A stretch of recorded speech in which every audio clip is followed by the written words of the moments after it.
Hi guys, welcome back to the channel, or welcome if you're new here. My name is Kyra and I am a recovering beauty guru. What the hell does that mean? Well, the last 6 years, I've pretty much bought anything and everything I could get my grubby little hands on. And now I have way too much makeup and I'm trying to change things, the way I feel about things. I am using what I have, tracking what I have, and most importantly, changing my mindset day by day about purchasing more makeup and also just loving on what I have. So one of the ways that I do that is by focusing in, honing in on some of my favorite things within my collection. Also posing myself questions like, if I could only keep 5, which 5 would I keep? And today we're doing that, but we're talking about eyeshadow palettes. However, let me know if you'd like to see this become a series. If I could only keep 5 blushes, if I could only keep 5 foundations, if I could only keep 5 lip liners. Let me know down below. Let me know any categories you're specifically interested in. I also wanted to mention that this video was inspired by Sofie Alexandra. She recently did a video, and this video has been, cropping up from time to time around YouTube for years. But I did most recently see Sofie Alexandra do this video, and she did her top 5 palettes as well as her top 5 eyeshadow singles, which I thought was really fun. And also wanted to say that I thought about this as if I wouldn't have any other palettes, that these would be the only 5 palettes that I would have, and possibly for a while. Let's say I was moving somewhere and I could only take 5 with me, and those would be the 5 that I would have for a good amount of time. That's sort of the picture that I gave myself when I was picking out these palettes. And with all of that, let's get into today's video. This first one may be no surprise at all because it is one of my favorite palettes. I've used and abused this palette already, and that is the Makeup by Mario Ethereal Eyes palette. I absolutely love this. I do have one pan in here. I will also have swatches up for all of these palettes so that you can see all the goodness of these shades in, good lighting and all of that. Number 1, this palette holds my favorite sparkly shades. These 3 shades right here are beautiful, piecey sort of glitter that is just ever so slightly sparkly. Just, you could tap it on top of anything, it's gonna make it look special. They have that sort of wet look to them, which I absolutely adore. This is just easy to use. The matte formula is phenomenal, easy to grab for on an everyday basis. A lot of times I'm really just working or using these brown matte shades, and I have done countless just matte looks with those shades. It also has, these 2 sort of more like sultry, actual metallic shades as well. And I think that, helps to make this a little bit more versatile for maybe more nighttime looks. And I also love this little pop of pink in here. So I have to say, between the Makeup by Mario one, this next one, and the Natasha Denona I Need a Nude palette, it was very hard to pick 2. I knew I was going to pick the Makeup by Mario. That was just number 1, the very first palette that I thought of. But I also wanted to think of things in terms of a utilitarian focus. Like, what were the products, what were the palettes that I was going to get the most use out of? So I chose, for the second palette, my Natasha Denona Glam palette. This is her Midi Glam palette. Ready? The reason I picked this one is not only is this perfect for me for every day in terms of it has your staple matte shadows in here, as well as just a ton of beautiful lid shades, shades for deepening the outer corner, but it's also perfect for glam. It just depends on how you apply the eyeshadows in this palette as to the effect that you're going to get. While these are very everyday shades, they also make beautiful glam looks. It just depends on how you pair them together, what kind of brushes do you use to apply. For a daytime look, I might use something a little bit more fluffy for applying one of these beautiful shimmer lid shades, whereas for glam, I might use more of a flat brush or even my finger to build up the opacity and the impact on the eyes. This has just the right matte shades. The mattes are these two right here and these three right here. And honestly, and for my skin tone, those are the mattes that I need to build any kind of a crease look, whether more dramatic or more understated. There's a little bit of cool tone as well as warm and neutral tones in terms of the mattes. And of course, the formula is phenomenal. The biggest reason why I picked this palette was just a general array of neutral shimmers. You have a little bit of pinky, you have champagne, you have gold, you have bronze, silvers in here. So there's just everything that you could want, or everything I could want in a neutral color story that is very transformative for both everyday and glam or nighttime looks. And I think the last three palettes might surprise you a little bit. Because here is the point where I was like, okay, I have some really great neutral palettes sitting here. Now, what colors are absolutely instrumental in my being able to continue to feel creative when creating eye looks with eyeshadow palettes?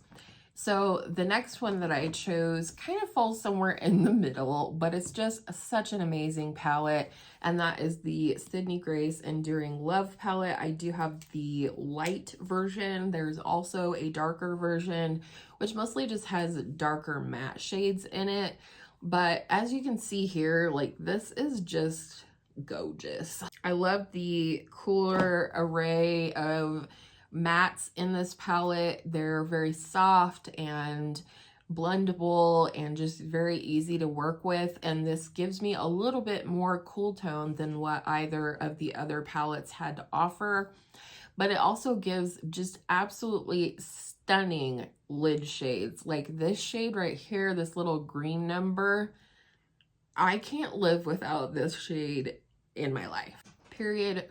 End of story. Full stop. I also love that this has a couple of purples in here. While I don't wear purple a lot, I do love purple eye looks on my brown eyes. It makes them look a little bit more caramel and with a little bit more interest and depth when they're surrounded by purple shadows. I just feel like this palette has a lot that might be missing from the other two palettes. And then we got even further into color. So if you've been here for any amount of time, you might already know that I love green, period, but green eyeshadow especially. And so I knew I needed a palette that was gonna give me the greens that I was gonna want for any type of green eye look.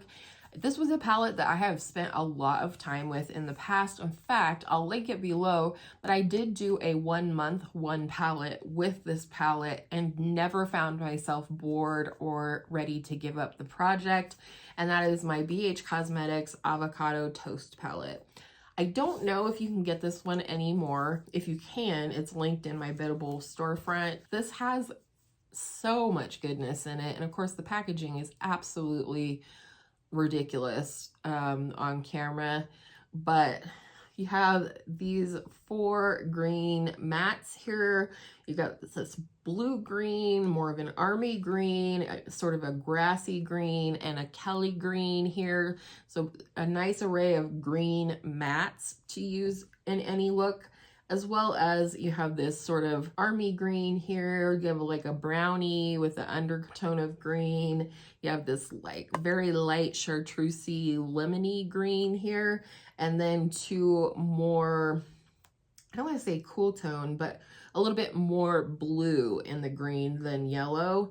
And then you have the mattes and some supporting cast members. These 3 up here are really nice for getting a neutral look out of this palette versus a straight up green look.